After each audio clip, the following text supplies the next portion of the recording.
This is Daniel Vitalis, and I'm in Phoenix on my way to North Carolina. It's late November right now. Back in September, I had the opportunity and the honor to go to British Columbia to study with my favorite herbalist, Stephen Buhner.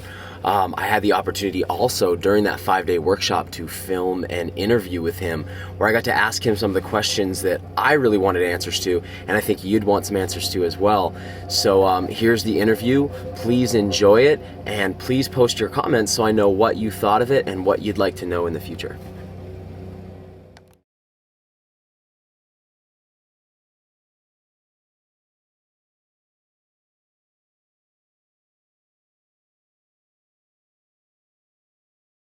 Throughout this workshop, we've been talking about, or you've been talking about, the ecological reclamation of the self.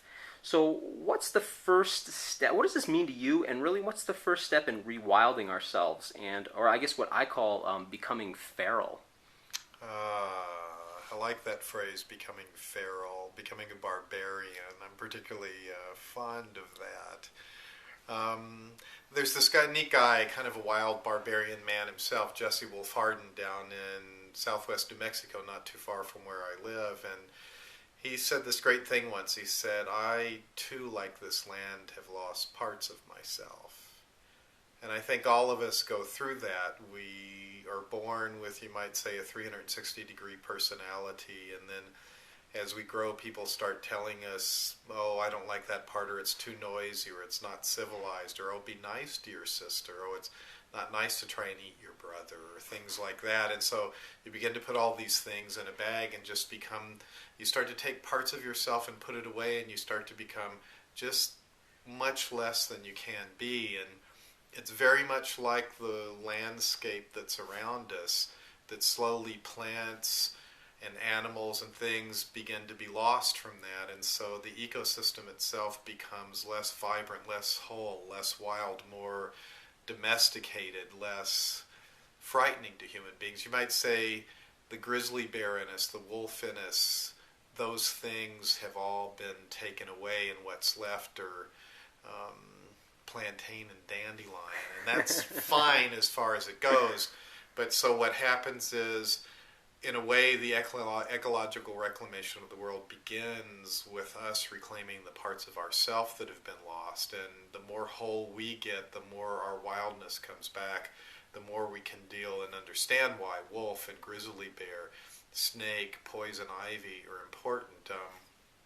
Joan Halifax has this great thing she said once. She said, as soon as snake and rattlesnake and poison ivy and grizzly bear disappear, that ecosystem begins to become damaged. Because when then human beings walk into it, we're no longer careful. Those things generate a attentiveness of mind in us. And so, in a way, that's happened with us too. We've lost these parts, and we don't really need to see or look in a way. There's not that vitality.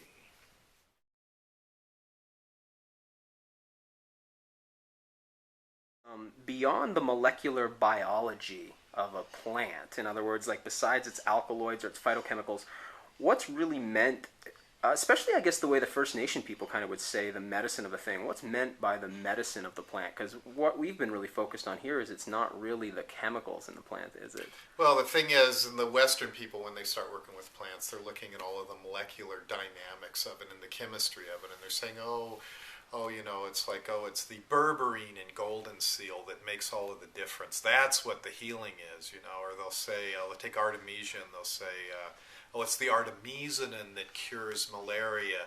But then there's been these people that do this fascinating thing.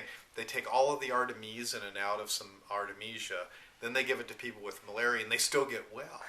Okay, so the interesting thing, and then they look at other things. So let's say they give artemisinin to somebody for malaria, and then after a while, these certain side effects begin to occur. Well, it turns out there's other chemicals that the plant makes that their only known function is to reduce the side effects that artemisinin causes. Wow. So when you're looking at a plant, medicine, you're looking at a gestalt of maybe 100 to even 1,000 different chemical constituents in the plant itself.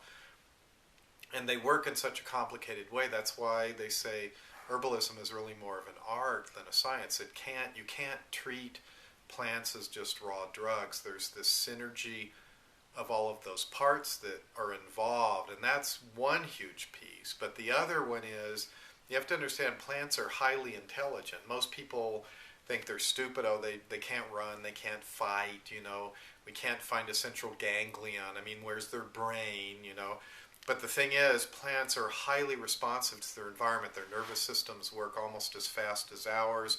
They're highly responsive to input, to touches from living beings outside of them, and they shift their functioning in response.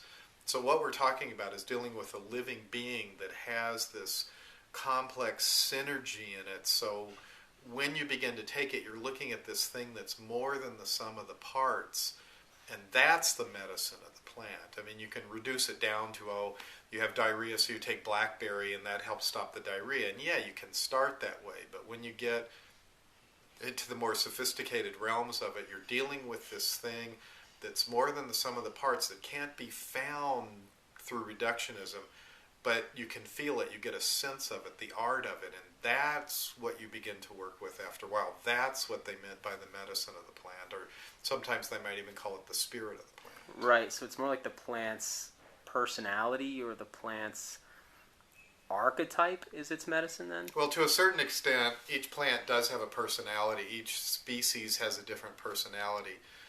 When the plants come into being, they actually do have an intelligence. They have to monitor the world around them, and they have to be able to define if somebody has hostile intent toward them, like if sheep begin grazing a lot on particular kinds of clover, the clover will start making phytoestrogens to cause miscarriage in the sheep, so that the amount of species feeding on them will reduce. So it's a highly intelligent process. So what you really do, and what you really start looking for when you get in deep into this world, you're really looking for that intelligent awareness of the plant, and that's what you're beginning to shape as medicine. But really, with indigenous peoples, they made relationship with that part of the plant and asked it to come help. And plants are some of the most giving of beings on the planet, and they generally are very responsive to doing that.